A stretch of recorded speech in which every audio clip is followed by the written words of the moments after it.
आज संसद में वो हो गया जो मोदी सरकार के आने के बाद पहले कभी नहीं हुआ। जी हाँ, आप सोच रहे होंगे आखिर ऐसा क्या हुआ है। तो पिछले 11 वर्षों में जो कभी नहीं हुआ वो आज हो गया। वो हुआ है कि मोदी सरकार पहली बार कोई बिल पास कराने में नाकाम हुई है। मामला था महिला आरक्षण और परिसीमन से जुड़े हुए बिल का, और उसको लेकर विपक्ष जो है वो लगातार कह रहा था कि वो समर्थन नहीं करेंगे। उस पर वोटिंग हो गई और 528 सांसदों ने मतदान किया। लोकसभा में जो वोटिंग हुई 528 सांसदों ने मतदान किया। 352 वोट चाहिए थे 2/3 बहुमत के आधार पर यदि बिल पास कराना था। तो एनडीए को, सरकार को 298 वोट मिले, 298 वोट मिले। तो इस तरीके से 54 मतों से यह प्रस्ताव गिर गया और बिल पास कराने में नाकामयाब हो गई मोदी सरकार पहली बार।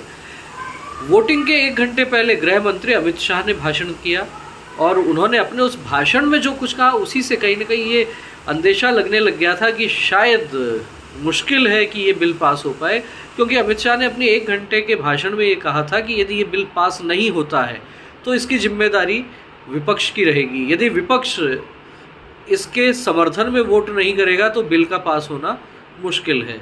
वहीं कांग्रेस पार्टी के प्रमुख नेता राहुल गांधी और अन्य जो सांसद हैं वो स्पष्ट ये कह रहे थे कि इस बिल के साथ में परिसीमन जुड़ा हुआ है, हम उसका किसी तरीके से समर्थन नहीं कर सकते। सरकार चुनावी नक्शे को बदलना चाहती है, यदि सरकार पुराना महिला आरक्षण बिल लेकर आती है तो हम उसका समर्थन करेंगे, इस बिल का हम समर्थन नहीं करेंगे। तो इस बात को लेके सीधा सीधा लग ही रहा था कि जब कांग्रेस खिलाफ है तो बिल का पास होना मुश्किल है। लेकिन अमित शाह ने भी स्पष्ट कर दिया था कि पूरा देश देख रहा है, पूरे देश की महिलाएं देख रही हैं कि आखिर कौन इस बिल की राह में रोड़ा है। तो अब लगता है कि आने वाले चुनावों में भारतीय जनता पार्टी विपक्ष पर इस बात को लेकर हमलावर हो सकती है कि हमने तो पूरा प्रयास किया था लेकिन विपक्ष ने साथ नहीं दिया, और इस मुद्दे को पश्चिम बंगाल के चुनाव में भी भुनाया जा सकता है। अब देखना यह होगा कि आगे और क्या कुछ इस मामले को लेकर गहमा गहमी होती है, क्या योजना रणनीति बनाती है सरकार।